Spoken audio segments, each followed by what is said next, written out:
पानी से बिजली प्रकट की तो बिजली तो तब भी पानी में थी जब वो आदमी पैदा नहीं हुआ बिजली बनाने वाला। तो बिजली तो सदा से थी, अभाव कभी नहीं था, पर प्रकट नहीं कर पाए। उसी तरह भगवान भी सदा से हैं। कोई ध्रुव प्रहलाद पैदा होके प्रकट करके दिखा देता है तो कोई प्रकट नहीं कर पाता। सदा से परमात्मा है, ईश्वर सदा से है।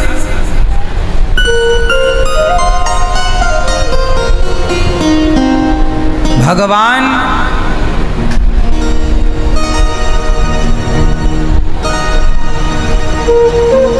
जब ध्रुव जी अपने परम धाम को गए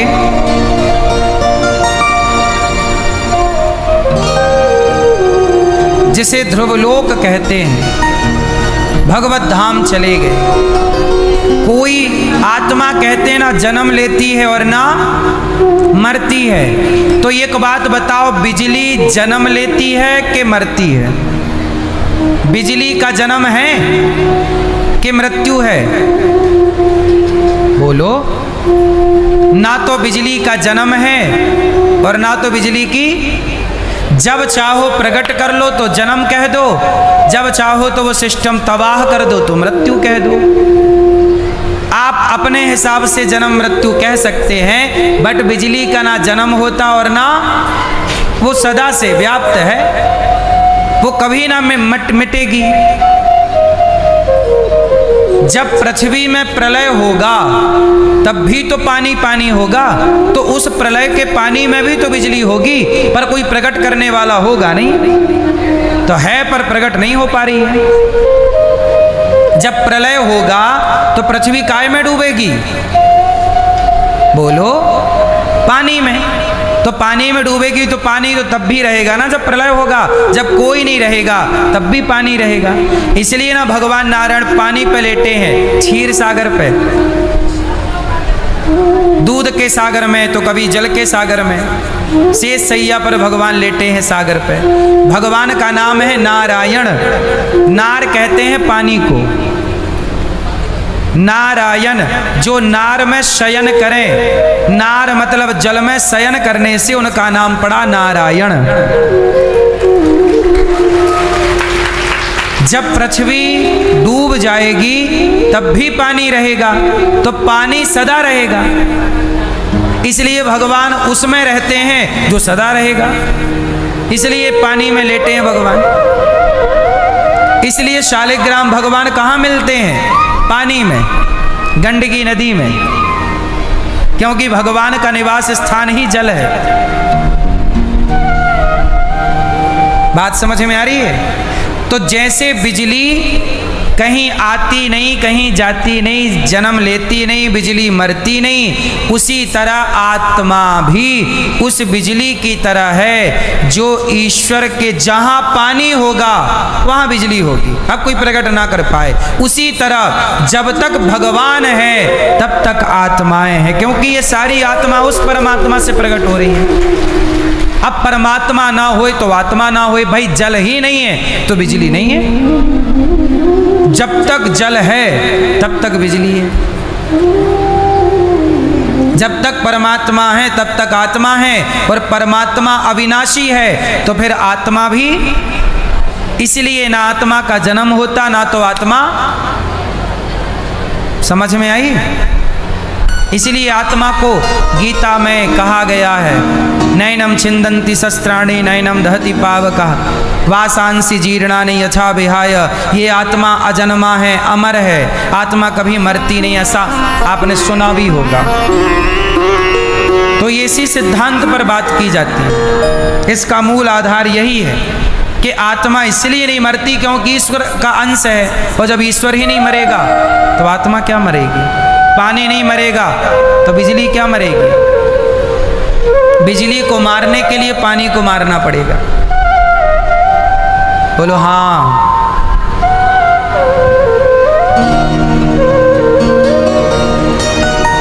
ध्रुव गुरुजी महाराज को भगवत दर्शन हुए, अंत में भगवान के धाम चले गए।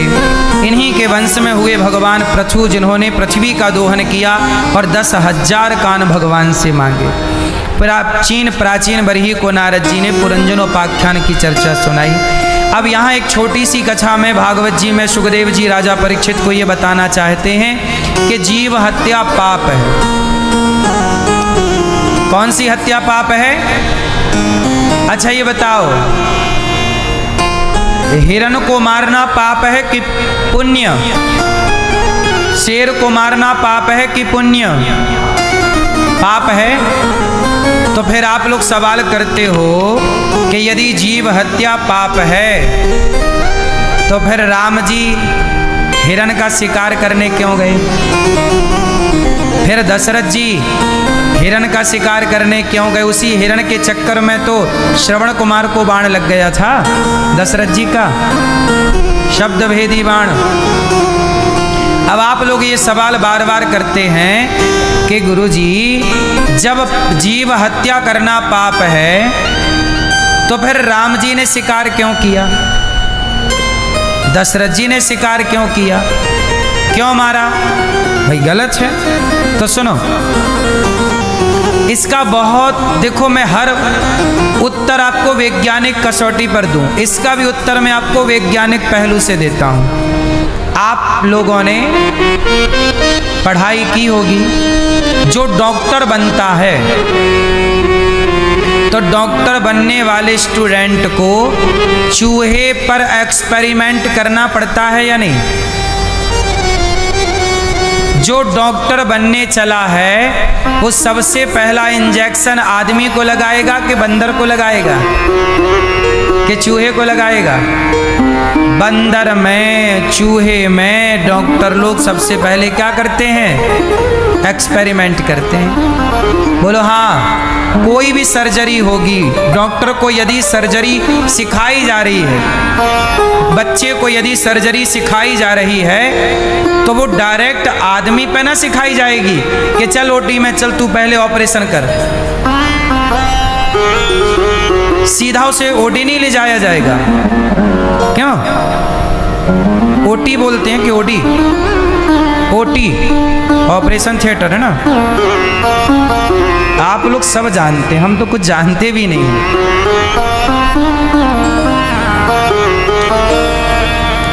सुनो, जब डॉक्टर बनना हो किसी को तो सबसे पहले उसे क्या करना पड़ेगा? चूहे पर एक्सपेरिमेंट करना पड़ेगा। चूहे को पूरा काटना पड़ता है, फिर टाके लगाना सिखाया जाता है कि टाके ऐसे लगाते हैं। कोई डायरेक्ट आदमी को थोड़ी टाके लगाना सिखाते हैं। क्यों जी, ये बात सही बोल रहा हूं मैं कि गलत?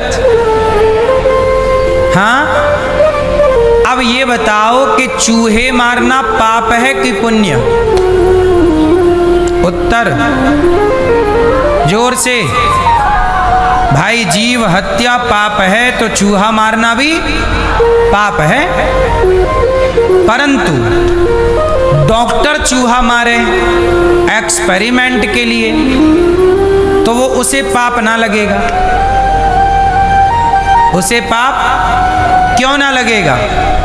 क्योंकि वो लोगों के इलाज के लिए वो एक विद्या सीख रहा है।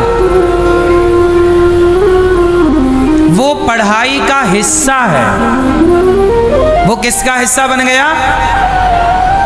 वो क्या बन गया? पढ़ाई का एक हिस्सा बन गया। उसी तरह से पहले के राजा लोग जंगल में जाते और हिरण का शिकार करते।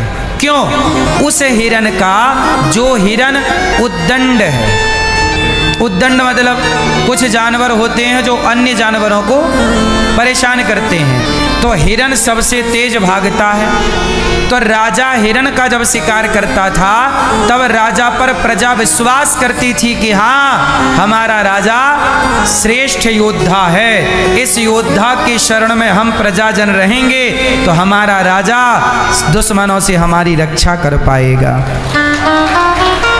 तो प्रजा को विश्वास दिलाने के लिए वो राजा की पढ़ाई का एक हिस्सा था।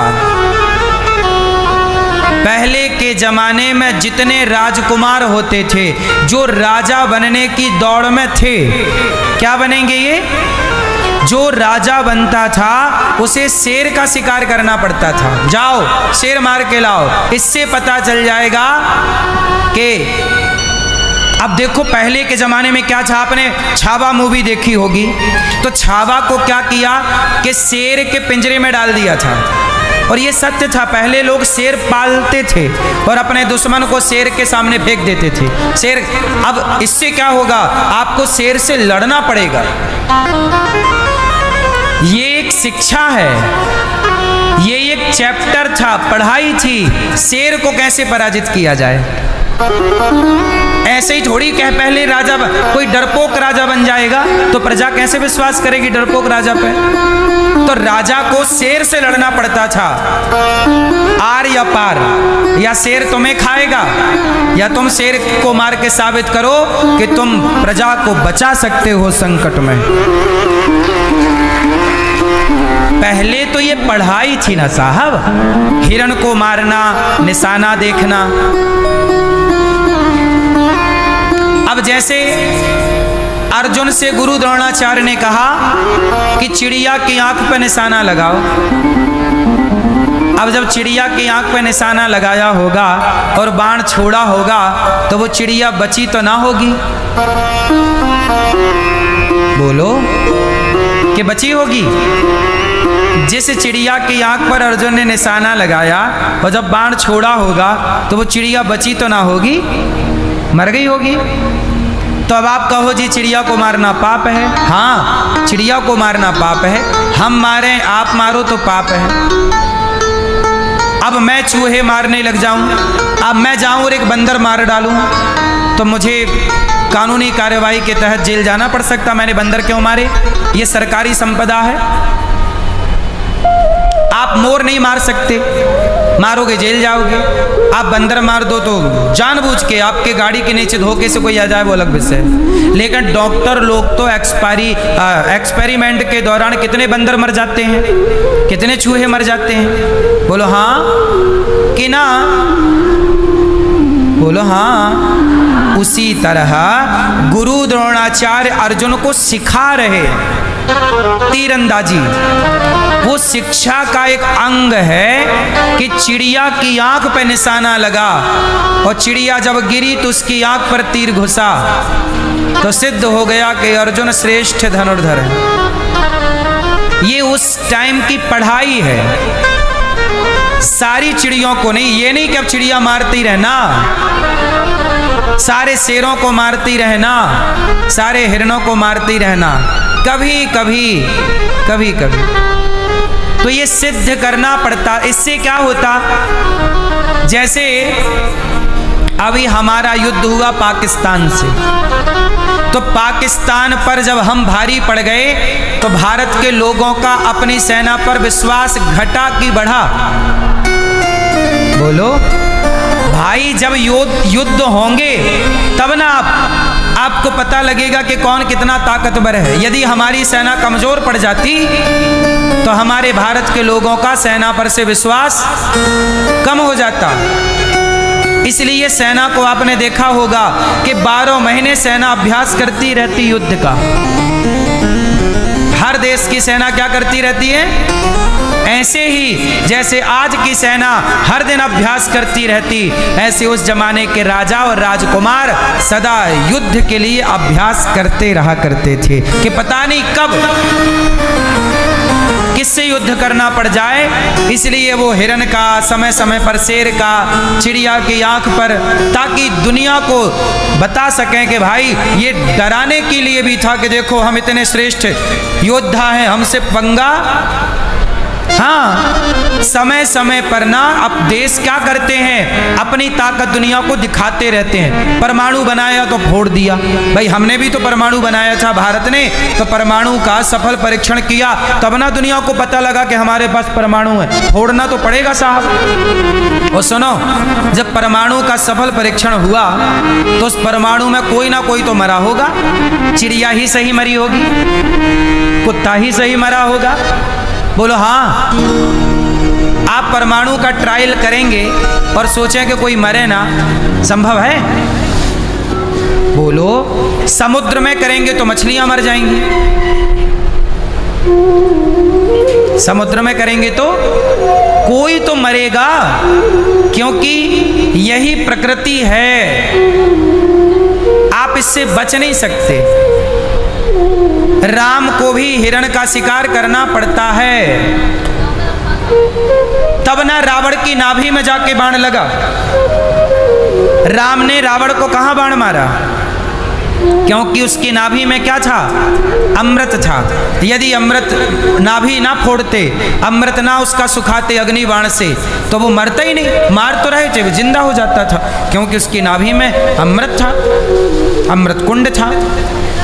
इसलिए राम जी ने बाण कहाँ मारा? अब इतने ये बताओ कि जब रावण जैसे मायावी की नाभि में बाण मार दिया, इससे सिद्ध होता है कि राम अच्छे धनुर्धर होंगे। बोलो हाँ, वो धनुर्धर है। अच्छा ये बताओ कि हमारे सैनिक 1 साल तक अभ्यास ना करें युद्ध का, तो ये युद्ध का क्रिया भूल जाएंगे कि नहीं? बोलो हाँ। इसलिए ये लोग खाली जगह पर फायरिंग भी करते रहते हैं। सैनिक क्या करते रहे? फायरिंग। हाँ दादा दादा दादा। बोलो हाँ, ताकि भूल ना जाए। अब रोज किसके सामने जाके मारें गोली? तो पेड़ पौधों पर कहीं बना लिया, ड्रम खड़ा कर लिया, बोरा खड़ा कर लिया, रेत से भर के दे दे दे। युद्ध का नियम समझो। अब ये बताओ, हम किसी को मार दें तो सरकार हमें जेल डाल देगी, पर हमारी सेना आतंकवादियों को मारती रहती है। आए दिन कोई ना कोई मरता है आतंकवादी, तो बताओ सैनिकों को जेल होता है? जब मर्डर करना अपराध है इस देश में, तो सैनिक भी तो आतंकवादी मारती है, क्योंकि वो सेना के लिए सही है।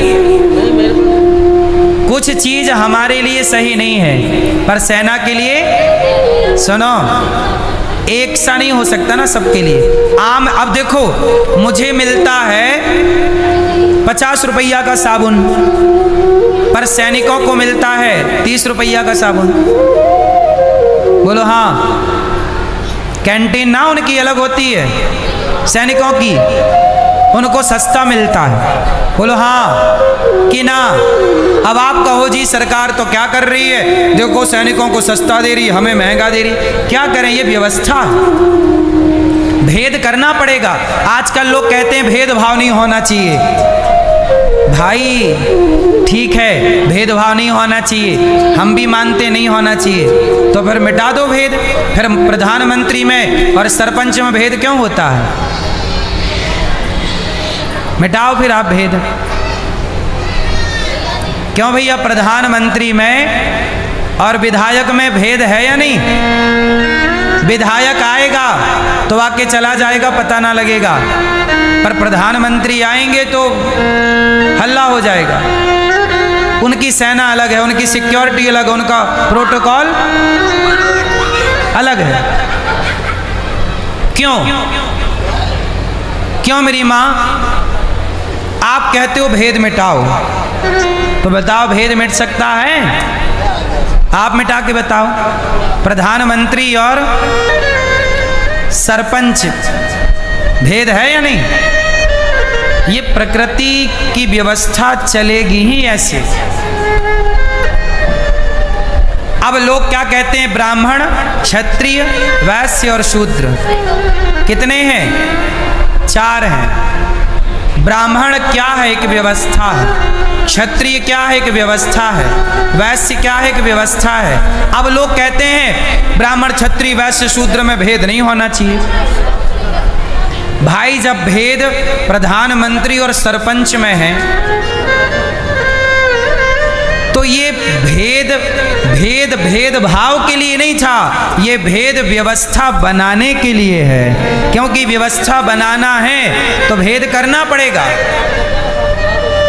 अच्छा एक बात बताओ, आपके दोस्त की माँ आपकी क्या लगी? जोर से, जोर से, जोर से। आपके दोस्त की माँ आपकी माँ। आपके दोस्त की बहन क्या लगी आपकी, और आपके दोस्त की पत्नी आपकी क्या लगी। बदल गया ना, भेद खड़ा हो गया। जब दोस्त की माँ माँ लगी, दोस्त की बहन बहन लगी, तो दोस्त की पत्नी भाभी क्यों लग रही है। भेद है या नहीं। अब आप कहो नहीं जी भेद मिटाओ, तो मिटाओ भैया, तू ही शुरू कर फिर।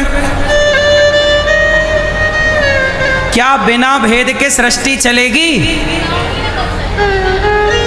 बोलो हाँ या ना। आप मिटा के दिखाओ भेद। अच्छा ये बताओ, आपके कितने हाथ हैं। आपके हैं, पर इन दोनों हाथ में भेद है या नहीं। जोर से बोलो हाँ। आपके शरीर में ही भेद है। आपका यह हाथ जब आपके गालों में जाता है तो आप धुलते नहीं हो, पर आपका यही हाथ जब शौच के लिए नीचे जाता है तो आप धुलते हो। भेद क्यों कर रहे हो। जब गाल में लगाया था तब तो नहीं धुला, शौच करने के बाद काहे धुल रहे। मतलब आप भेदभाव कर रहे हो अपने हाथ से।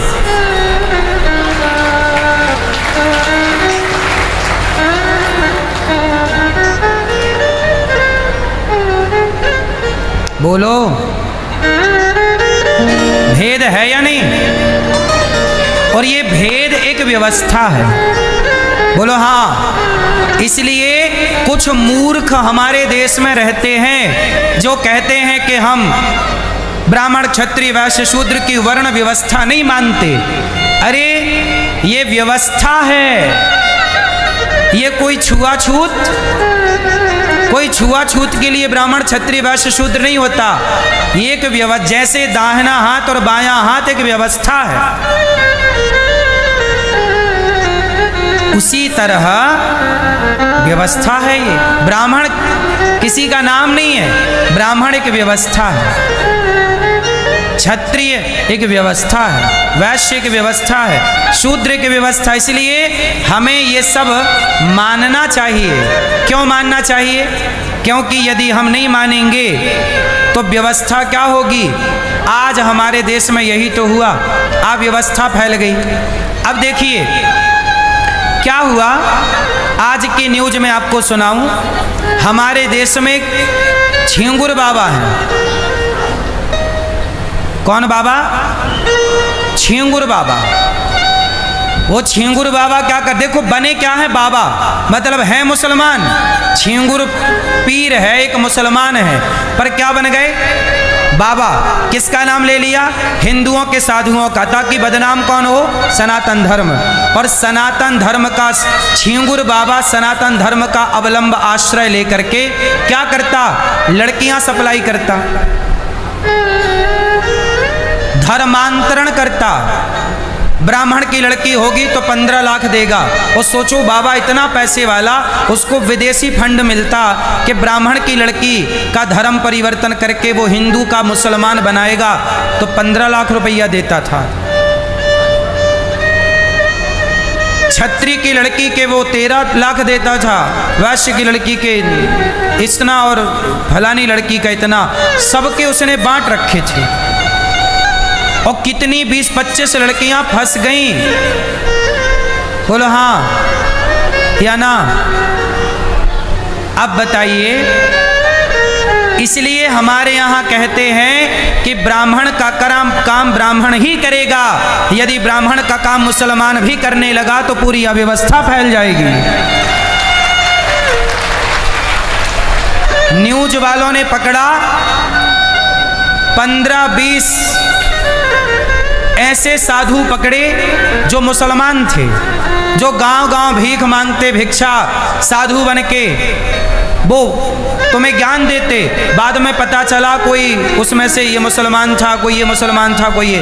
अब सोचिए कि मुसलमान बाबा बन के, साधु बन के किसी की लड़की को लेके चले जाएं और गलत कर दें तो बदनाम कौन होगा, साधु बदनाम होगा, संत समाज बदनाम होगी, सनातन धर्म बदनाम। आप क्या कहोगे, लो बाबा ऐसे होते हैं। अरे ये भी तो देखो कि बाबा के रूप में कौन है। आजकल बाबा बनना सबसे सरल है। रावण भी सीता मैया को चुराने आया तो साधु बन के आया। इसलिए कहता हूं कि साधु कौन होना चाहिए। इसलिए ना कहा कि ब्राह्मण ब्राह्मण का काम करे, छत्री छत्री का काम करे, ताकि तुम्हारे बीच में कोई पांचवा ना के घुस जाए छिंगुर की तरह।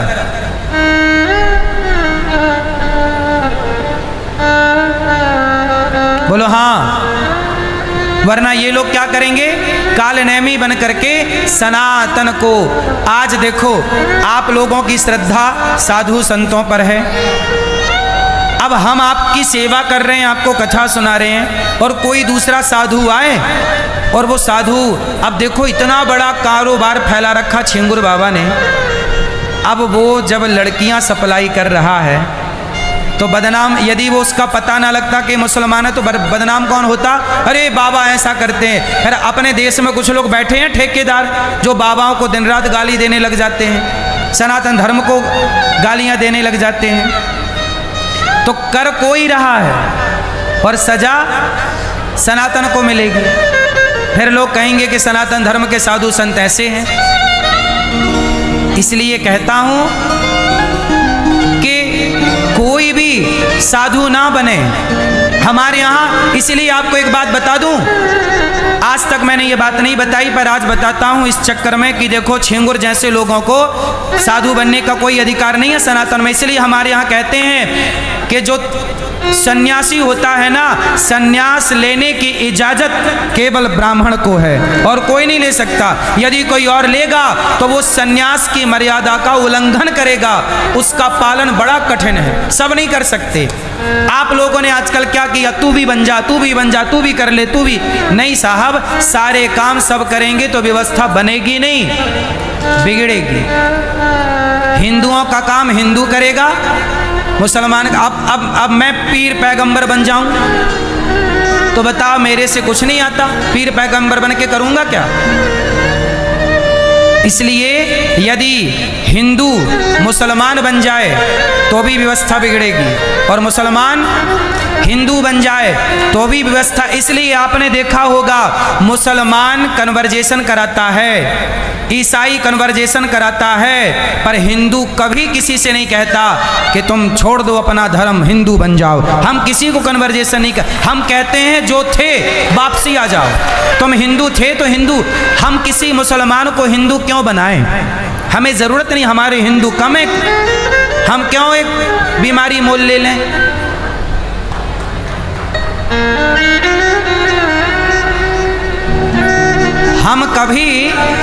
हम कभी किसी मुसलमान को हिंदू नहीं बनाते। हमें पता है कि यदि ये हिंदू बन भी गया तो ये रायता ही फैलाएगा। इसलिए तू जहां है भैया वहीं ईमानदारी से रह, गलत ना कर, जहां तू वहीं रह। तू मुसलमान है, मुसलमान ही रह, क्योंकि हिंदुओं की विचारधारा कन्वर्जेशन से नहीं आ सकती। हिंदू की विचारधारा तो खून में होती है। अब खून कैसे बदलोगे। हिंदुत्व खून में होता है, ना कि काटा पीटी में।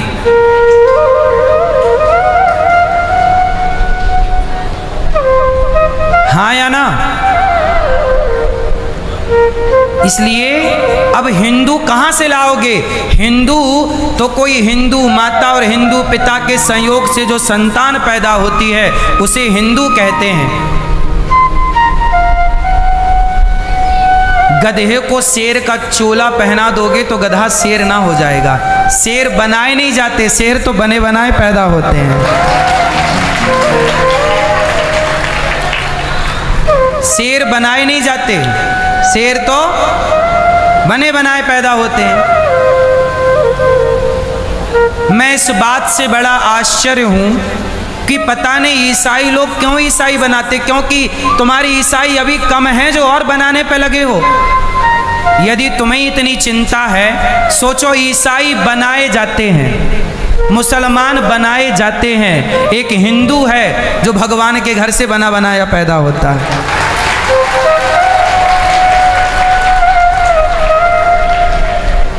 इसलिए हम सनातनियों को अपने सनातन धर्म पर गर्व होना चाहिए। कि हमें ईश्वर ने, मुसलमानों को किसी इंसान ने बनाया है। अब जो मुसलमान बने तो आपका धर्म परिवर्तन छिंगुर ने कराया, छिंगुर बाबा ने कितनों को मुसलमान बना दिया। अरे मुसलमान बनाए जाते हैं छिंगुर बाबा जैसे लोगों के द्वारा, पर हिंदू बनाए जाते हैं भगवान के द्वारा। मतलब मुसलमान बनना सरल है, पर हिंदू बनना बड़ा कठिन है साहब। हिंदू तो तब बनोगे जब परमात्मा चाहेगा, और मुसलमान तो तब बन जाओगे जब छिंगुर जैसे लोग चाह लेंगे पैसे के बल पर।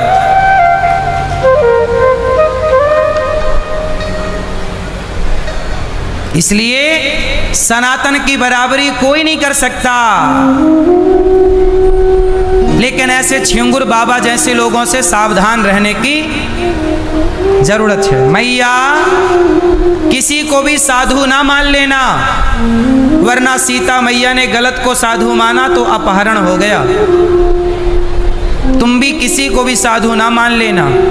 हम तो कहते हैं कोई भी साधु संत हो, आज की जो जरूरत है उस पर मैं बोल रहा हूं कि सारे साधु, कोई भी संत तुम्हारे द्वार पर आए तो संत के भाव से प्रणाम करो, पर आधार कार्ड जरूर चेक करना चाहिए।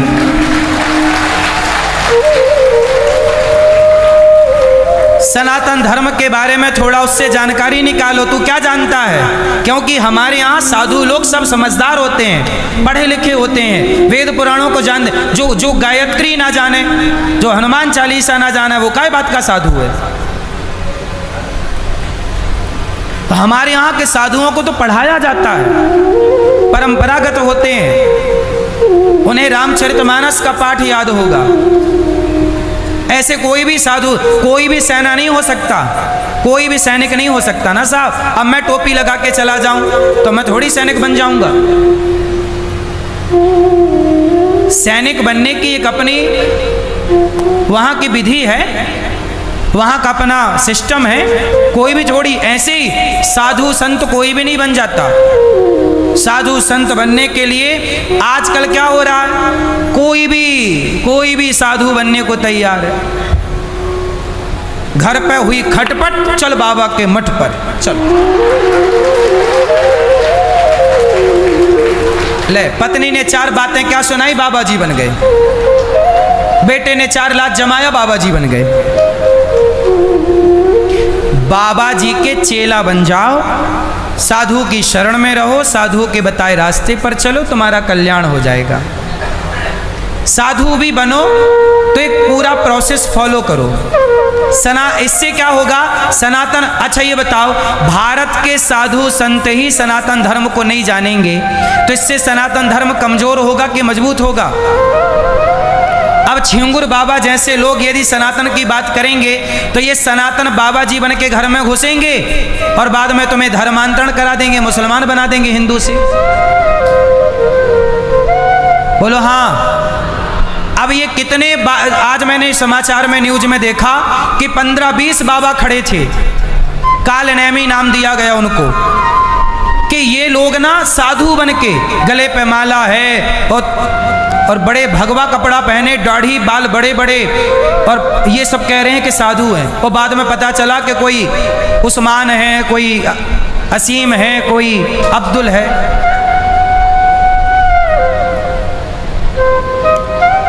बात समझ में आई? बेटा ये वाला कूलर बंद कर दो, इसमें करंट है।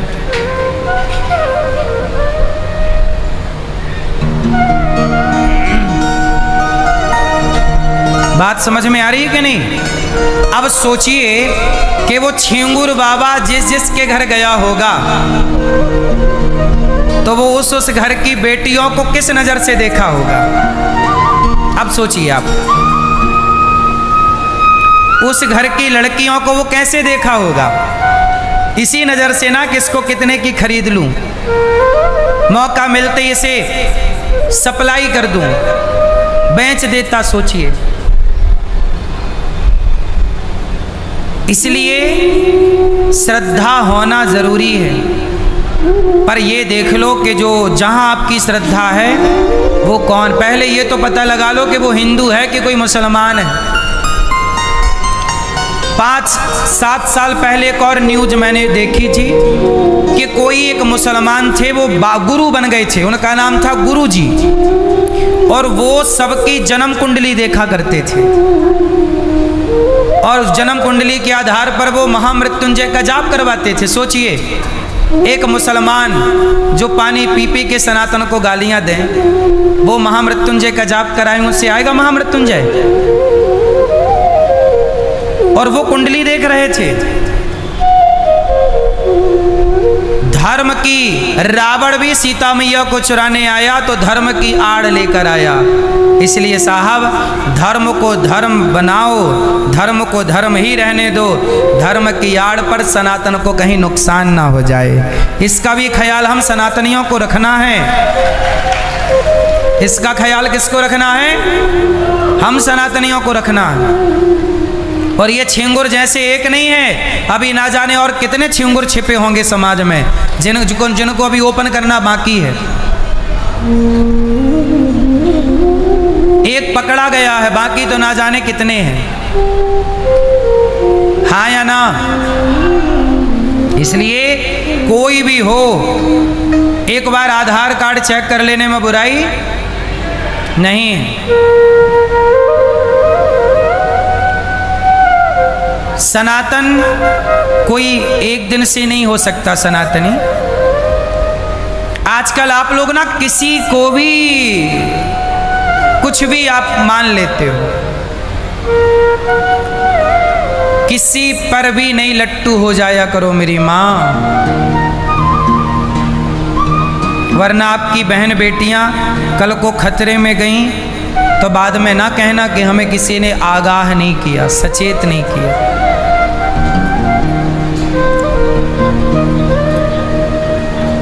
सनातन धर्म सोचिए, इतना श्रेष्ठ धर्म है कि सनातन धर्म में जन्म लेना बिना भगवान की मर्जी से व्यक्ति सनातनी नहीं हो सकता।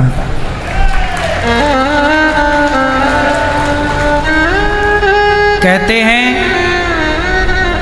आज विदेशी आते हैं आकर हिंदू बन जाते हैं, आज विदेशी आते हैं आकर हिंदू बन जाते हैं, राम नाम की जपते माला भक्ति में रम जाते हैं।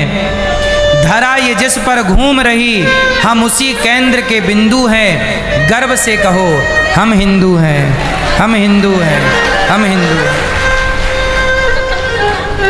सनातनी होना अपने आप में गर्व का विषय, इसलिए हम सभी सनातनी संगठित रहें, आपस में लड़े ना। जातियां बनी थी व्यवस्था के लिए, ब्राह्मण क्षत्रिय वैश्य शूद्र क्या है? एक व्यवस्था है, इसे व्यवस्था के रूप में स्वीकार करो। इसलिए कहा कि ब्राह्मण क्या करेगा? वेद पुराणों का वाचन करेगा, क्षत्रिय तलवार चलाएगा, वैश्य को काम दिया तुम पैसे का काम करो, शूद्र का काम किया कि आप सबका साथ दो और सबकी सेवा करो। अच्छा ये बताओ, आज के 100 साल पहले, 50-60 साल पहले की बात कर लो, 50, बताओ आज के 50-60 साल पहले क्या इस देश में कोई बेरोजगार था? जोर से, हमारे देश में सबके पास क्या था? रोजगार था। आज हमारे देश में क्या आ गई? क्यों आई? इसका कारण बताओ। इसका कारण यही है कि आप वर्ण व्यवस्था नहीं मान रहे। अब मैं इसका एक साइंटिफिक कारण बताऊं, सुनो। लोहार का काम क्या था? लोहे का काम करना। आजकल लोहार अपना काम नहीं कर रहा है। कुम्हार का काम था घड़ा बनाना, आजकल कुम्हार घड़ा नहीं बना रहा। आजकल घड़ा कौन बना रहा है? चाइना। दिया कौन बना रहा है? चाइना। चाइना के दिया भारत में बिक रहे हैं। क्यों बिक रहे हैं? अरे कुम्हार जब दिया बनाता और कुम्हार के दिया बनाए हम खरीदते तो भारत का पैसा भारत में रहता। अब भारत का पैसा दिया के बहाने चाइना जा रहा है। कुम्हार के पास रोजगार था दिया बनाने का, अब कुम्हार दिया नहीं बना रहा है, कुम्हार कुछ और कर रहा है। इसलिए ना वो घर का रहा ना वो। अब ये बताइए, हमारे देश में जितने मोची समाज के लोग हैं, मोची समाज का पैतृक काम था जूता इत्यादि बनाने का, था कि नहीं? अब हमारे देश में जूता कौन बना रहा है? बाटा। जूता कौन बना रहा है? जब सारा जूता का काम बाटा ने ले लिया तो भारत के सारे मोची समाज क्या हो गए? बेरोजगार हो गए। अब जूता कौन खरीदे उनसे? यदि मोची का बनाया जूता आप सदा खरीदते तो मोची को रोजगार मिलता और भारत का पैसा भारत में रहता, बाहर ना जाता। अब मोची ने अपना काम छोड़ दिया जूता बनाने का। अब जैसे हमारे देश में हो गया बढ़ई, क्या हो गया? बढ़ई का काम था लकड़ी का, फर्नीचर का काम। अब बढ़ई ने अपना काम छोड़ दिया, अब बढ़ई कुछ और करने लग गया। तो बढ़ई का काम अब बड़ी बड़ी कंपनियां तुम्हें फर्नीचर रेडीमेड बाजार में दे रही हैं, अब उसका रोजगार चला गया। कुल मिला करके हमने अपने अपने काम छोड़ दिए, जिसका जो काम था। अब देखो, ब्राह्मण का काम है कथा सुनाने का, कथा सुनने का, तो ये दास अनिरुद्ध कथा सुनता भी है और आपको कथा सुनाता भी है। हमने अपना काम नहीं छोड़ा। हमारे पिताजी भी पूजा पाठ करते थे, मंदिर की पूजा करते, हमारे दादाजी भी पूजा पाठ करते, हमारे दादाजी के पिताजी भी पूजा। हमारी वही पीढ़ी आज भी हमने अपना, अब मैं भी नौकरी करने लग जाऊं, मैं अपना पैतृक काम क्यों छोड़ूं? आप लोगों ने क्या किया कि अपना अपना पैतृक काम छोड़ दिया। पैतृक काम ही आपकी रीढ़ की हड्डी है, उस काम में आप मजे हुए हैं। इसलिए जिसका जो काम है वो उस काम को बेहतर करे और अच्छा बनाए और उसे विशाल बनाए और उसमें ग्रोथ पैदा करे और रोजगार पैदा करने की क्षमता रखे। क्यों जी? बाटा जूता बनाता है तो क्या हमारे मोची भाई जूता नहीं बना सकते? क्यों नहीं बना सकते? बनाए, और वो भी इतने बढ़िया जूता बनाए कि 10-20 लोगों को आप रोजगार दो, 100-200 लोगों को रोजगार दो और आप अपने क्षेत्र में आगे बढ़ो। ये क्या होगा? फिर ब्राह्मण का काम ब्राह्मण करेगा, क्षत्रिय का काम क्षत्रिय। इससे हम लोग पहचानेंगे कि ये ब्राह्मण एक क्षत्रिय है। ऐसे में कोई बीच में कोई हमारे यहाँ छिंगुर बाबा जैसे लोग नहीं घुसेंगे। यदि हम अपनी पहचान ही मिटा देंगे तो कोई छिंगुर जैसे बीच में घुस जाएंगे और पूरा सिस्टम को बिगाड़ देंगे। बात समझ में आई? किस किस को समझ में आ गया? हमारे यहाँ काम से पहचान होती है। किससे पहचान होती है? अच्छा एक बात बताओ, छोड़ो, मुझे एक प्रश्न का उत्तर दो। छिंगुर बाबा जब बाबा बन के किसी के घर गया होगा तो लोगों ने उसे क्या समझा होगा? कि ब्राह्मण है, पंडित है, क्या बोला होगा? क्या समझा होगा बताइए ना? पंडित ही समझा होगा। पंडित बन के घुस गया ना एक मुसलमान, इसका मतलब है कि ब्राह्मण का काम ब्राह्मण करे। इसलिए कहते हैं कि कुछ काम ब्राह्मणों के हैं वो ब्राह्मणों के पास ही रहने चाहिए, कुछ काम क्षत्रियों के हैं वो। ये एक कोड वर्ड था, ये पासवर्ड है। काम एक पासवर्ड है कि मैं ये काम कर रहा हूं, मतलब दूर से देख के समझ जाएगा कि ये ब्राह्मण है। जैसे सिख की पगड़ी, सिख के माथे पे पगड़ी है तो आप दूर से देख के समझ जाइए कोई सिख आ रहा। पूछना नहीं पड़ेगा कि भाई तुम कौन हो, तुम्हारी पगड़ी बता देगी कि तुम, हमारे माथे का तिलक बता देगा कि मैं कौन हूं। हमारे यहाँ एक पासवर्ड थे, उस जमाने की भाषाएं थी कि तलवार है मतलब क्षत्रिय, पहचान थी सबकी। लेकिन आज हमने आधुनिकता में सारी पहचान गवा दी। आप बात करते हो आर्ट की, दुनिया का सबसे उम्दा, सबसे बेहतर आर्ट हमारे देश में है। क्या था? अच्छा एक बात बताओ, कुम्हार जो मिट्टी से घड़ा बनाता है, वो कुम्हार कौन है? क्या वो वैज्ञानिक नहीं है? बोलो। जिसने ताला बनाया, ताला किसने बनाया? पंडित जी ने बनाया कि क्षत्रिय ने बनाया कि वैश्य ने बनाया? ताला का आविष्कार किसी शूद्र ने किया होगा, वो भी तो वैज्ञानिक है, क्योंकि ये सब काम थे ना पुराने। बोलो हाँ। तो सब अपने अपने क्षेत्र में वैज्ञानिक थे, रिसर्चर थे, सब अपनी नई नई रिसर्चें लाते और समाज की सेवा में वो रिसर्च समर्पित करते। एक बात बताओ, महाराणा प्रताप की तलवार जो है उसे महाराणा प्रताप ने बनाया या किसी लोहार ने बनाया? बोलो। फिर तो लोहार को आप वैज्ञानिक नहीं मानोगे जिसने ऐसी तलवार बनाई, 40 किलो की तलवार महाराणा प्रताप चला रहे हैं। आजकल हमारे देश में युद्ध होता है तो हथियार खरीदने सारे लोग जाते हैं अमेरिका, लेकिन उस जमाने में जब युद्ध होता था तो हथियार खरीदने कोई अमेरिका नहीं जाता था, लोहारों के पास जाया करते थे और लोहारों से खरीदा करते थे और लोहारों के पास रोजगार होता था। व्यवस्थाएं, इतना बड़ा देश लाखों साल से यूं ही नहीं चला आ रहा है, तुम 70 साल में पागल हो रहे हो।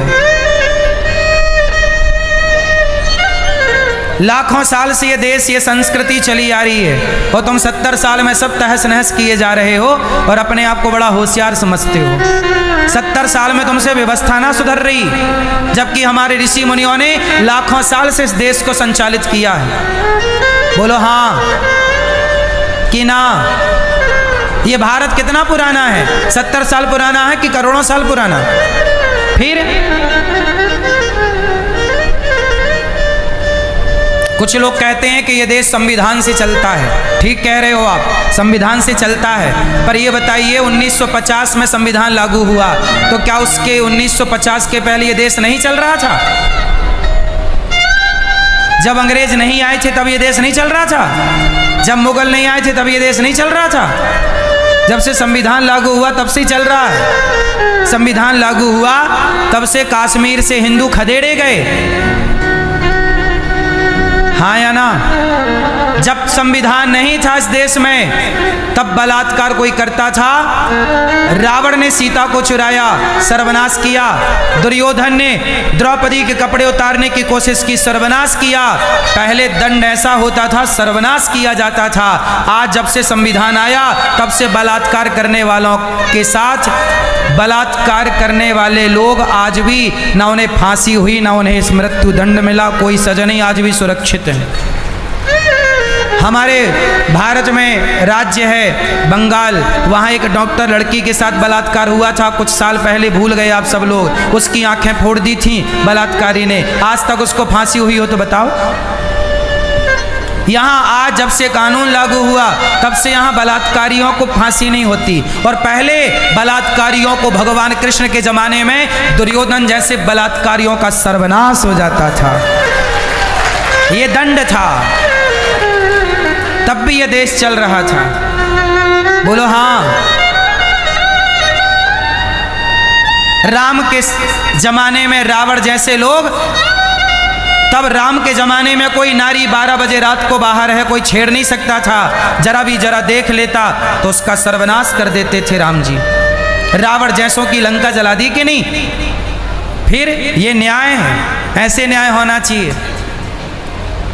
अब इन 70 सालों में व्यवस्था बनी नहीं। व्यवस्थाएं, हमारा देश पहले सोने की चिड़िया था और अब क्या है? अब बताओ क्या है? अब स्टील की चिड़िया भी नहीं है। बोलो हाँ। स्टील भी चाइना से आता है। बोलो हाँ। कि ना।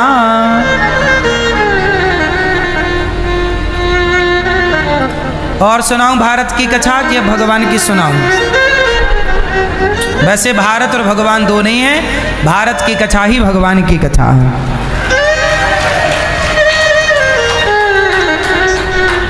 पर आपको समय समय पर समझाना पड़ता है, वरना छिंगुर बाबा जैसे लोग आपकी बहन बेटियों के साथ कहीं विश्वासघात ना कर दें। सबसे बड़ा कष्ट है विश्वासघात करना। सबसे बड़ा पाप क्या है? आपने विश्वास किया और विश्वासघात कर दिया जाए तो ईश्वर क्षमा नहीं करते कभी।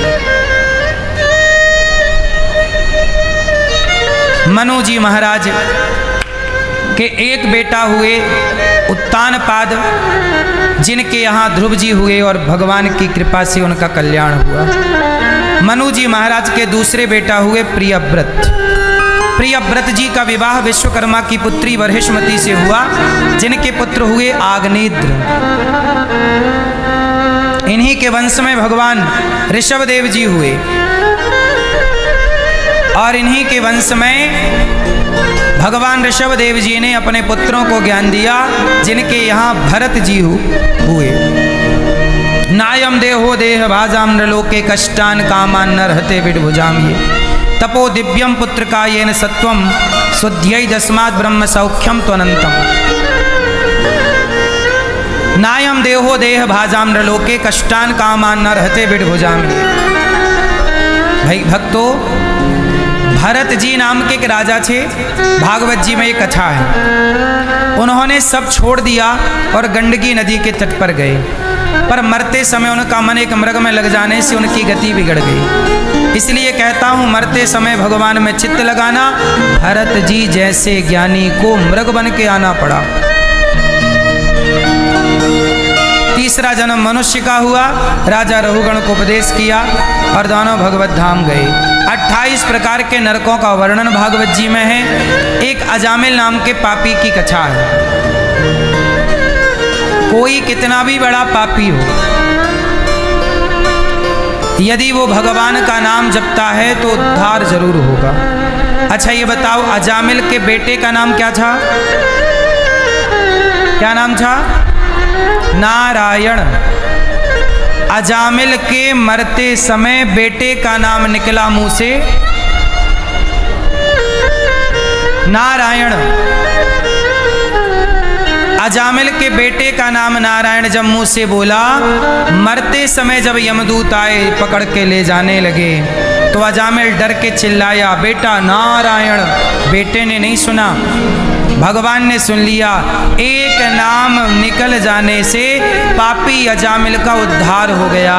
कुल मिला के कहने का अर्थ है कि आप काम खूब करिए, पैसा खूब कमाइए, पर जिह्वा पे सदा भगवान का नाम रखिए, क्योंकि भगवान का नाम ही आपका कल्याण कर सकता है और कोई नहीं। भगवान का नाम क्या करेगा? कल्याण करेगा और कोई नहीं। अजामिल का कल्याण हो गया नाम के बल पर। एक बार देवराज इंद्र ने गुरु का अपमान किया, जिससे गुरु जी नाराज होके चले गए।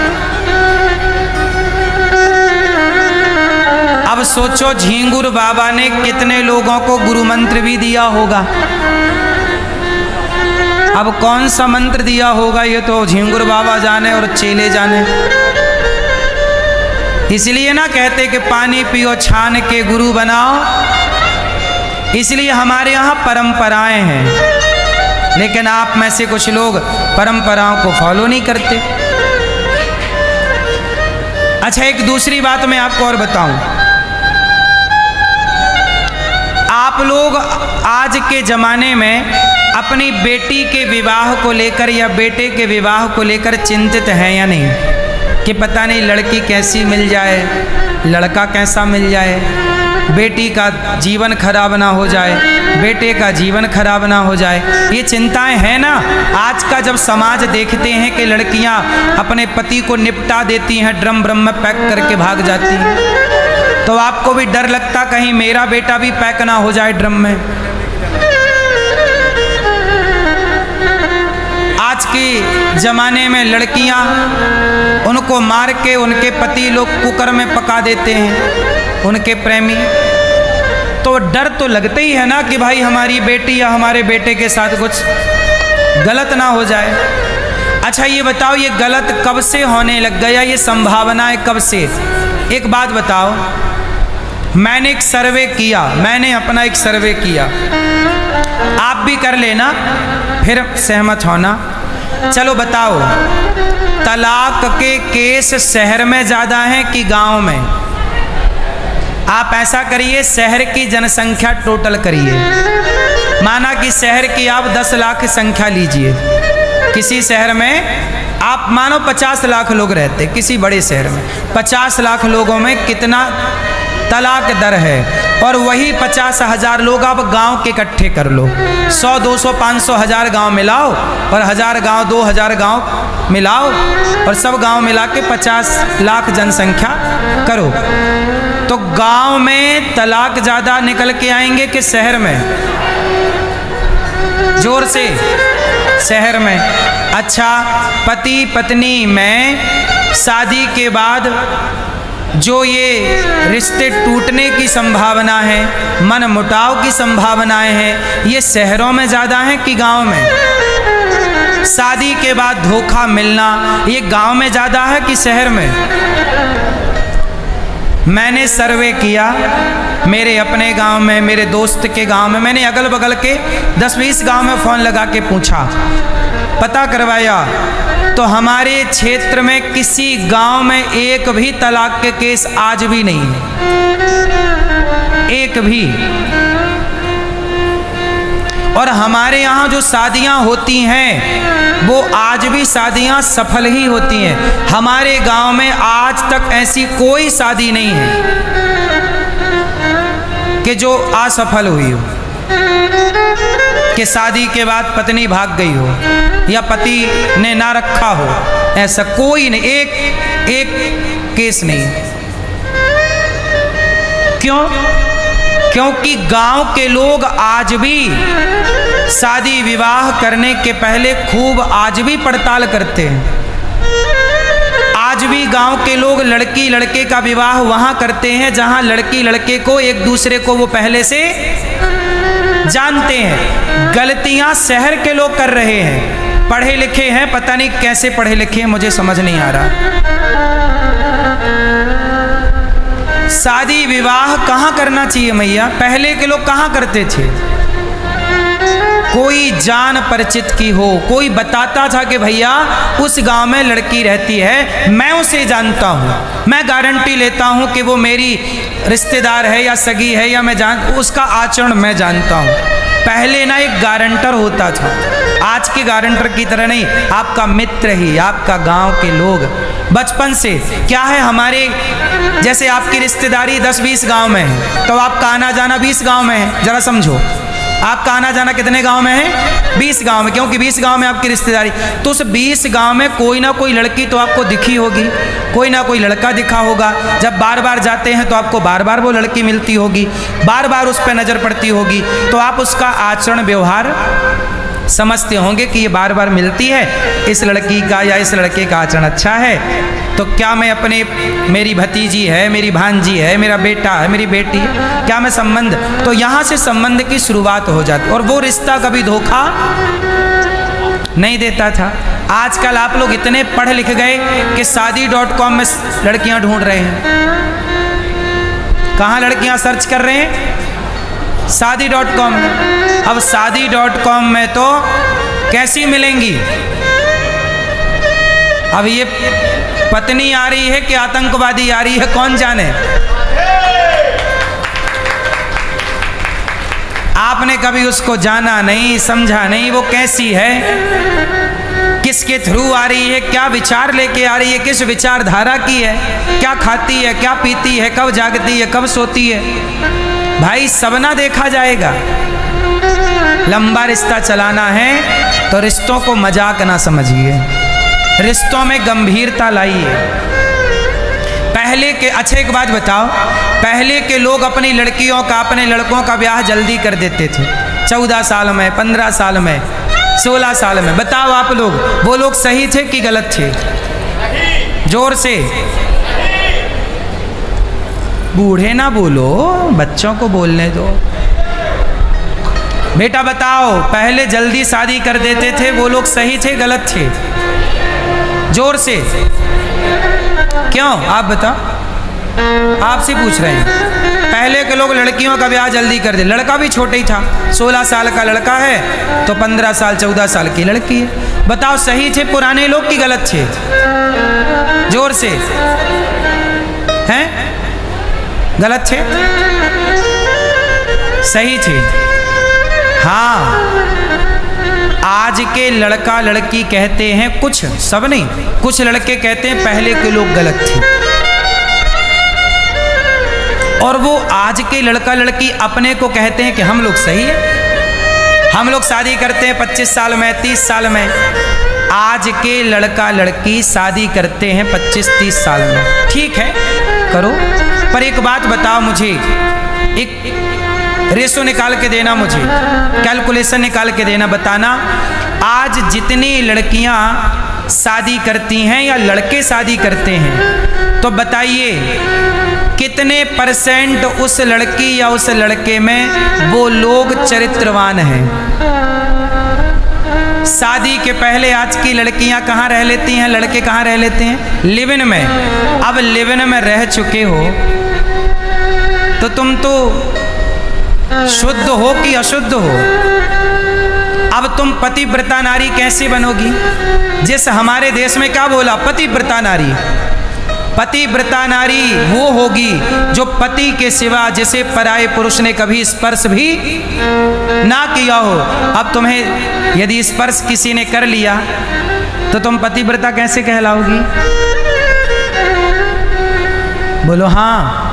जबकि पहले के ज़माने में जब 16, 17, 18 साल में विवाह हो जाता था तो उस समय उनके अंदर कोई वासना ही नहीं थी, और जब पहली बार लड़की के अंदर कोई वासना जागी या लड़के के पास कोई वासना, जब पहली बार लड़का लड़की जवान हुए और जब वासना जागी तो उनके पास उनकी पत्नी मौजूद थी, किसी और की तरफ देखना ही नहीं था। आज के ज़माने में जब वासना जागती है तब पत्नी या पति होते ही नहीं है, क्योंकि शादी 30 साल में, उसके पहले लिव-इन में रह चुके होते हैं। तो आप ही बताइए कि शादी के पहले 10 पुरुषों के संग रहना, 10 स्त्रियों के संग रहना, ये सही है? या जिससे प्यार किया, जिससे हाथ मिलाया, सारी जिंदगी उसके संग रहना? और ये तब संभव है कि जब आप पहली बार आपको किसी स्त्री या पुरुष की ज़रूरत पड़े तो वो पति पत्नी के रूप में आपके पास अवेलेबल है। साथ में रह के पढ़ो। आज के लड़कियां लिव-इन में रह के पढ़ रहे हैं कि नहीं? जब तुम गैर मर्द गैर नारी के संग रह के पढ़ सकते हो तो अपनी पत्नी और पति के संग रह के क्यों नहीं पढ़ सकते? हम कहते हैं आज के अच्छा ये बताओ, आज के लड़का लड़की कितने साल में लिव-इन में चले जाते हैं? 18 साल की लड़की, 18 साल का लड़का लिव-इन में चालू हो जाता है। बोलो हाँ। यही तो हमारे पुरखे करके गए कि 17-18 में तुम्हारी शादी कर देते थे कि जब आज तुम लिव-इन में रह रहे हो तो भैया शादी कर लो फिर रहो, कोई दिक्कत नहीं थी। अब बताओ पहले के लोग गलत थे कि आज के? इसलिए जो लड़की या जो लड़का 4 जगह पहले वो रह चुका है लिव-इन में, वो किसी एक पत्नी के संग या पति के संग बंध के कैसे रहेगा ये तो बताओ। अच्छा ये बताओ, आप लोग कैसी बहू चाहती हो? जो लिव-इन में रह चुकी है वो, या लिव-इन वाली ना? आप ही बताओ। चलो आपको कैसी लुगाई चाहिए? लिव-इन में रहने वाली? बोलो भाई। मैया कैसी बहू चाहिए? जो लिव-इन में पहले रह चुकी हो? कैसा लड़का चाहिए? जो पहले लिव-इन में रह चुका हो पराई स्त्री के संग? ना तो आप अपनी बेटी के लिए ऐसा लड़का ढूंढोगे लिव-इन वाला, बोलो भाई, आज समाज लिव इन का पक्षधर बनी बैठी है। कुछ लोग लिव इन का पक्ष लेते हैं, तो उनसे पूछो कि तुम अपनी बहू जो लाओगे तो लिव इन वाली लाओगे? आपको पता ना हो तो भले आप स्वीकार कर लो लिव इन वाली लड़की या लड़के को, पर पता चल जाए कि ये रह चुकी है या रह चुका है तो आप स्वीकार ना करेंगे। कहते ना, दूध में मक्खी गिर जाए तो वो नहीं पिबता, पर किसी ने मक्खी गिरी हो और निकाल दी, आपको पता ही नहीं था तो आप पी जाओगे। पर सामने सामने मक्खी तो नहीं निकली जाती ना। बोलो हाँ कि ना? तो बताओ, पहले की परंपराएं सही हैं या आज की? इसलिए पहले तलाक का केस सनातन में 0 था। आज के 100 साल पहले देख लीजिए भारत को उठाकर, पूरे भारत में एक भी तलाक का केस नहीं था आज के 100 साल पहले, सिर्फ 100 साल पहले। बोलो हाँ, बल्कि मैं 100 क्यों कहूँ, 80 कहूँ तो अतिशयोक्ति ना होगी। आपको पता है भारत में सबसे पहले तलाक किसने लिया था? नहीं पता? सर्च कर लेना। हमारे देश में सबसे पहला तलाक, सनातन की बात कर रहा हूं मैं, सनातन।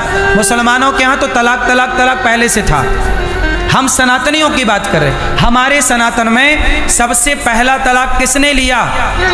पता करना आप लोग अपनी बुद्धि से। हैं? किसने?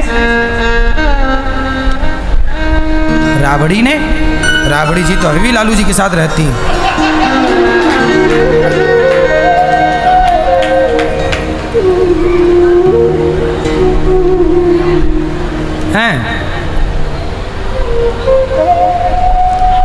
पहला तलाक किसने लिया? आप सर्च करना, पता करना, कुछ आप भी जानो देश के बारे में। हम कहते हैं कि हमारे देश में तलाक था ही नहीं आज के अधिक से अधिक 100 साल। ये बीमारी तब से घुस गई जब से लिव इन चक्कर चालू हो गया। पहले के लोग बड़े माइंडेड थे। लड़का कितने साल में बिगड़ता है? क्यों भैया, लड़कों के बिगड़ने की उम्र कब चालू होती है? हैं? 18, 19, 20, 21। लड़की की उम्र कब चालू होती है बिगड़ने की? उसकी भी 18, 19। पुराने लोग समझ गए कि छोरा अब बिगड़ने वाला। पहले ही क्या किया? शादी कर दी, जिम्मेदारी का बोझ कंधे पर रख दिया, बोले पत्नी आई चल कमा के खवा। तो वो कमाने में लग जाता था, यहाँ वहाँ ताकना झांकना बंद। अब जिसके कंधे पे कोई जिम्मेदारी नहीं, बाप कमा कमा के दे रहा है, तो वो क्या कह रहा है? ताकते रहते तुझको सांझ सवेरे। अब आज के बच्चों का गुरु कौन है? बॉलीवुड। और बॉलीवुड सिखा रहा है कि ताको, ताकते रहते तुझको। आज के बॉलीवुड सिखा रहा है जब प्यार किया तो डरना क्या। इसलिए छोरा छोरी जी दिन रात प्यार किए जा रहे हैं, समुद्र के किनारे प्यार कर रहे हैं, सड़कों में खड़े हो के प्यार कर रहे हैं, क्योंकि गाना सुना है जब प्यार किया तो। अब किसी का डर नहीं, ना माँ का, ना बाप का, ना समाज का, ना जमाने का। आज के लड़का लड़कियों को डर है? खुलेआम सिगरेट पी रहे हैं, शराब पी रहे हैं, रह रहे हैं, घूम रहे हैं, डर नहीं, क्योंकि बॉलीवुड ने सिखा दिया कि डरने की जरूरत। हाँ, पहले का समाज थोड़ा डरता था, इज्जत को लेके चलता था। आजकल तो लोग इज्जत उतार के चलते हैं। पहले तो कपड़े उतारने को द्रौपदी के कपड़े उतारा था दुशासन ने, तो महाभारत हो गया, तैने कपड़े क्यों उतारे। आजकल तो मैं किसी को कपड़ा पहनने का कह दूं तो वो छोरी महाभारत करने लग जाए। तुमने कपड़ा पहनने को कैसे कह दिया? एक पत्रकार बहन आ गई न्यूज वाली, बोली महाराज जी हमारी स्वतंत्रता पर आप आघात कर रहे हैं, कह रहे हैं कपड़े पहनो। लो भैया, अब कपड़े पहनने का कह दिया तो वो लड़ने लग गई मेरे से, क्यों कह दिया? तो मैंने कहा फिर घूमो तो मैं जैसे घूमना। ये कौन सा युग चालू है? हाँ, यहाँ कपड़े पहनने का कह दो तो महाभारत। बोलो हाँ। पहले तो दुशासन को उतारना पड़ता था कपड़े, आजकल तो उतारना भी नहीं पड़ता, अपने से उतार उतार के घूम रही हैं। आज दुशासनों को मेहनत करने की जरूरत ही नहीं। आजकल उनके भीतर ही दुशासन चला गया। वो दुशासन को खा गई कि तू अंदर रह, मैं खुद उतारती हूं। बोलो हाँ कि ना। वृत्तासुर नाम का एक राजा, एक बार देवराज इंद्र ने अपने गुरु का अपमान कर दिया। गुरु जी नाराज हो गए। तब गुरु जी को देवराज इंद्र ने अपना इमरजेंसी गुरु बनाया, विश्वरूप को। महर्षि त्वष्टा ऋषि ने, जब इंद्र ने गुरु की हत्या की, ब्रह्म हत्या लगी, बांटा जल में, झाग के रूप में स्त्रियों में बांटा, वृक्षों को दिया, पृथ्वी को दिया। बाद में इंद्र मुक्त हो गए और वृत्तासुर प्रकट हुआ और वृत्तासुर और इंद्र की लड़ाई में वृत्तासुर मारे गए। पर वृत्तासुर ने मरते समय भगवान को याद किया। क्या याद किया? अहम हरे तव पादैक मूल दासानुदासो भवितास्मि भूय। वृत्तासुर ने स्तुति की, प्रभु मैं आपका दास नहीं, आपके दासों का दास बन जाऊं। बड़ी कृपा कीजिए प्रभु, मुझे देखो, या तो भगवान के पांव पकड़ लो या भगवान के भक्त के पांव पकड़ लो। यदि आपने भगवान के पांव नहीं पकड़े और आपने भगवान के भक्त के पांव नहीं पकड़े तो फिर आपका कल्याण नहीं होगा। एक बार इंद्र के द्वारा वृत्तासुर का उद्धार हुआ। परीक्षित जी ने कहा, सुखदेव भगवान, ये वृत्तासुर तो राक्षस था, पर इसने भगवान की स्तुति क्यों की? कहा कि इस जन्म का राक्षस था, पिछले जन्म तो भक्त था। क्या था? भक्त चित्रकेतु नाम का एक राजा था। इनकी बहुत सारी पत्नियां थी पर पुत्र नहीं था। एक बेटा संत की कृपा से हुआ, पर वो 5 साल तक जिया और 5 साल बाद उसकी अपनी सौतेली माताओं ने जहर दे के मार दिया उस बालक को। जब वो बालक मरा तो राजा रानी रोए कि बेटा मर गया। अच्छा, राजा रानी को पता नहीं कि मेरी सौतेली पत्नियों ने ही इसको मार डाला है। नारद जी आए, नारायण नारायण। चित्रकेतु ने कहा, महाराज मेरे पुत्र को जीवित करिए। नारद जी ने अपने तपोबल से जीवित कर दिया। राजा बड़े प्रसन्न हुए कि महाराज आपने मुझे मेरा बेटा लौटा दिया। बेटे को गले लगाने गए तो बेटे ने कहा, पिताजी खबरदार, ये बताओ आप कौन हैं? पिता ने कहा, मैं तेरा पिता। तब उस पुत्र ने कहा, पिताजी मेरे करोड़ों जन्म हो चुके हैं, आप किस जन्म के पिता हैं ये बताओ। आपको पता है? अच्छा आप लोग बताइए कि आपका इस धरती में, आपके इस धरती में कितनी बार जन्म हो चुके हैं? आप लोग कितनी बार आ चुके? करोड़ों बार आप जन्म ले चुके और करोड़ों बार आप मर चुके। उस बच्चे ने कहा, पिताजी मैं पिछले जन्म में कुछ आपका हिसाब किताब बाकी था तो वो चुकाने आया था, अब चुक गया, अब मैं जा रहा हूं। पिता ने पूछा कि बेटा क्या हिसाब बाकी था, मुझे बताओ। तब पूछा, तब कहा कि मैं पिछले जन्म में एक भिखारी था। मैं पिछले जन्म में कौन था? मैं एक भिखारी था और जब भिखारी था तो मैं आपके द्वार पर भीख मांगने आया तो आपने मुझे थोड़ा गेहूं का आटा दिया, गाय का सूखा हुआ गोबर, ओपले कंडे दिए। शाम का टाइम था, मैंने आग लगा दी कंडे पर और जब आग लगाई तो उस कंडे में चींटियां बहुत थीं। आपने देखा होगा ना, पुराने कंडों में, सूखे गोबर में क्या हो जाती हैं? चींटियां। इसलिए जब भी चूल्हा जलाओ, आजकल तो वैसे गैस का ज़माना है, पर पहले के लोग चूल्हा जलाने से पहले लकड़ी और कंडे को ज़मीन पर पटकते थे 3-4 बार, ताकि उसमें कोई चींटी हो, चींटा हो, कोई जीव हो तो वो दिख जाए, उसे हटा दे। अब इस बालक ने क्या किया कि चींटियाँ आग लग गई, ध्यान दिया नहीं, जल गई। 5 रोटियां आटे से बनाई, 5 रोटियां खाई। अब उस बालक ने कहा, पिताजी पिछले जन्म में मैंने आपकी 5 रोटियां खाई तो 5 वर्ष तक आपका बेटा बन के चुकाया, और मैंने उन चींटियों को मार डाला आग में जलाकर। वही चींटियां आपकी पत्नी बनकर आई और मुझे जहर दे के मार डाला। वो तो भगवान को भोग लगा के मैंने रोटियां खाई, तो एक जन्म में ही सबका हिसाब चुक गया, वरना मुझे भी सबके लिए अलग अलग जन्म लेके सबका हिसाब चुकाना पड़ता। इस कथा से आपको केवल ये समझना है कि जो आपकी पत्नी है, जो पति है, जो पुत्र है, जो पुत्री है, जो माँ, जो बाप, जो कोई भी है, आपसे मेरा पिछले जन्म का कोई ना कोई लेन देन है। आपके पति से आपका कोई लेन देन है, तब तो आप पति के पास हो। ये आपका बेटा, कोई बेटा सेवा कर रहा है माँ की तो कोई माँ को डंडा मार रहा है, कोई सम्मान कर रहा है माँ का तो कोई अपमान कर रहा है। क्यों?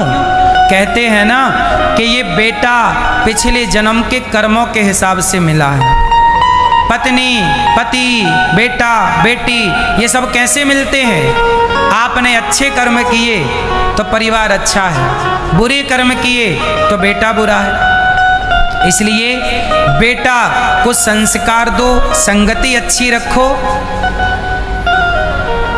और ये सब पिछले जन्म का हिसाब है। इसलिए दुखी ना हुआ करो कि बेटा मारता है, पत्नी मारती, ये सब अवश्यमेव भोक्तव्यम, जो कर्म था वो भोगना पड़ता है। मैया ये बताओ आपका बेटा कौन है? आपका बेटा कौन है? आपका